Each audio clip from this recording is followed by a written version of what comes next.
Hello everyone, my name is Taylor Kronk, and today I will be discussing how reverse discrimination exists in today's sports society. As a recap from this week's chapter, reverse discrimination is an unfairness against members of a dominant or majority group, especially when resulting from policies established to correct discrimination against members of a minority or a disadvantaged group. Many believe that reverse discrimination does not have a place in sports. It is argued that in the attempt to achieve fair hiring practices, we have created more discrimination. In the attempt to stop discrimination by providing equal opportunities, it is argued that we are hiring candidates of lesser value. Candidates who have more experience, skills, abilities, and better performance records can and are being affected in the sports society. Discrimination has always been an issue which we cannot seem to fix. In 1776, the Declaration of Independence was created. The most memorable phrase that sticks with everyone is that all men are created equal. Although this was declared, not all men were created equal. Discrimination against races was clearly evident. In 1962, President Kennedy issued the term affirmative action, which main provisions include not discriminating against traditionally disfavored minorities, advertising as an equal opportunity employer, and making special efforts to recruit qualified Americans of color for admissions and training programs. These actions helped lead the recognition of equality, and soon after, the Civil Rights Act came about in 1964, which was when desegregation was finally outlawed. Still, in the United States, we have had such a continuing issue with intended or unintended discrimination that we have had to create laws and rules to help reach racial equity. These were created in the hopes to stop the cycle of white candidates being hired over someone of higher quality.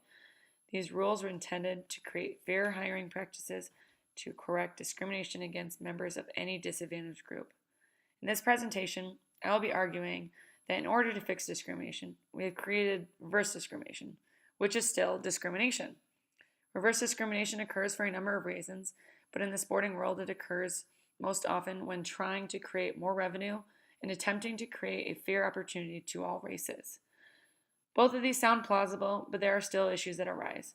People of lesser quality could and are being hired into positions based on their race or because they are a disadvantaged group. My position is that reverse discrimination exists in today's sports society. This is a controversial topic because many times we think that discrimination in sports does not exist because in order to win, coaches choose the best athlete, no matter the race. There are many aspects that we do not think about or even know about. These are the topics I will be discussing, justifying that reverse discrimination does indeed exist. The token white player, the quota system, and the Rooney Rule. My first supporting statement is how the token white player plays into effect with reverse discrimination. Although the token white player is not as evident as it once was, it still appears. For those who are confused to exactly what it is simply including one white player on a sports team, even if more talented minority players are available and interested in being on the team. Larry Bird once mentioned that he thought from a business perspective that it would be a beneficial idea from a fan-based perspective to add more white players. This would get the crowd more excited and bring in more revenue. This is a form of affirmative action. Schneider from Ethics of Sports and Athletics also states that particular races may be added into teams or colleges because they are from the local areas, and this will also help draw in local fans. In this slide, it looks like the Celtics have employed numerous white players. The difference is these were all considered the Celtics' token players. The Boston Celtics are infamous for keeping at least one white player on the roster for their fans. According to their newest white token player, Gordon Hayward, he was excited to be passed the torch from Kelly Olynyk and embraced his new role as a token. He also goes on to say, let's be honest, Boston is primarily white and prideful, and Boston loves their white basketball players.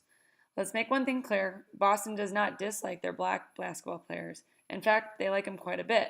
However, Boston loves their white basketball players. This comment goes on to show that the Boston Celtics probably is looking at employing a white player for reasons such as making their fans happy and continuing creating more revenue. These guys may be talented, but many of them, such as David Lee Butler II, were not as talented as other players. He was hired because of his race, and this is taking the place of a more valuable player. My second supporting statement is that we now have established the quota system. The quota system requires a certain number of minority applicants to be hired. Many have found this to be the best way to eliminate discriminative practices in sport. The issue here is that a specific number of applicants must be hired due to their race, regardless of their qualifications or lack thereof. An example of the quota system is how it has affected South African sports. Although South Africa's population is only 9.2% white, South Africa's sports are white dominated. A quota has been put into place when creating teams in South Africa. It was said that quotas have seemed to be one of the only options in attempting to help Black Africans out of poverty in South Africa. Although I agree with this, what is trying to be accomplished here, this is a form of reverse discrimination.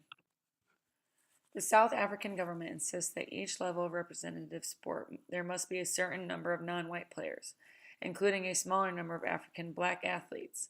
The exact specifications have varied across time and from sport to sport. In 2007, they were done away with altogether, only to be brought back. Cricket in South Africa currently insists that teams should have 6 non-white players, including 2 Black Africans. My final supporting statement revolves around the Rooney Rule. The Rooney Rule is a rule in the NFL which requires one minority candidate must be interviewed for all vacant head coaching positions. This was placed in 2003 in the reaction to the 2002 firings of head coaches Tony Dungy of the Tampa Bay Buccaneers and Dennis Green of the Minnesota Vikings. At this time, Dungy had a winning record and Green had lost his first season in 10 years. It was named after Dan Rooney, who was acknowledged during his time in various roles throughout the NFL, but most notably as a chairman for the Pittsburgh Steelers and always interviewing at least one person of color for head coach positions. Again, this is a form of reverse discrimination because it is ensuring someone of another race receiving an interview. Although, again, I believe and I agree that these terms should probably be made, it could possibly be taking the place of a more qualified candidate. 2011 and 2017 were the years for the most minority head coaches, 8 out of 32, which made up 25% of all NFL head coaches.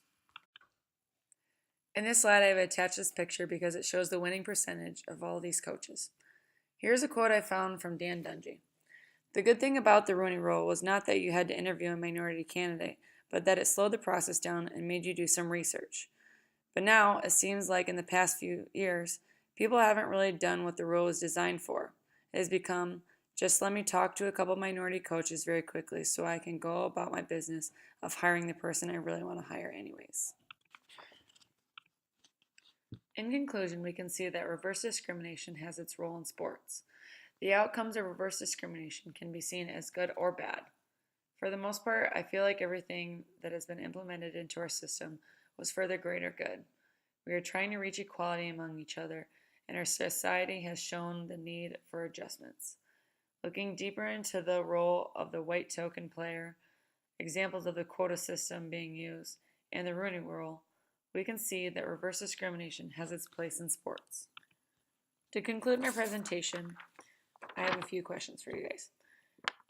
In regards of some research done by LabChick on page 235 in our textbook, 85% of white males are still carrying the positions of sports editors, assistant sports editors, columnists, and reporters. That leaves only 15% of those for other genders and ethnicities. Although I agree this is a sadly low percentage of position holders of other races and genders, do you believe it would be different if there was not a quota system in place? Do you think that there would be a higher percentage of white males in these positions? My second question is, after doing a lot of research, I found quite a few articles about how reverse discrimination wasn't a real thing. I'm kind of curious on what your guys' opinion is. I believe it is. I totally can see the concept of it, but people think that maybe this is just discrimination or something else. What are your opinions? Thanks for listening to my argument about reverse discrimination having a place in sports, guys. I look forward to your feedback and your comments.